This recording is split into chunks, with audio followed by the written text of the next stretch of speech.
Ever thought a banana could be your health's best friend? Packed with potassium, this humble fruit is a game changer for those with high blood pressure. A banana a day keeps the blood pressure at bay. And what's green, leafy, and a magnesium powerhouse? You guessed it, spinach. Adding this to your salads or smoothies can help your blood vessels relax.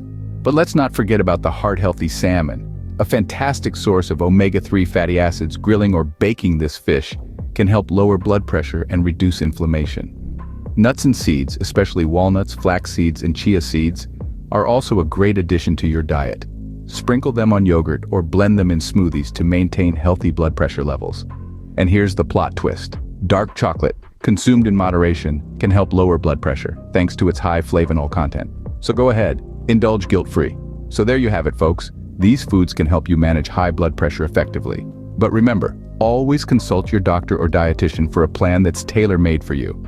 Stay healthy, and until next time, don't forget to hit subscribe for more tips and information on managing high blood pressure.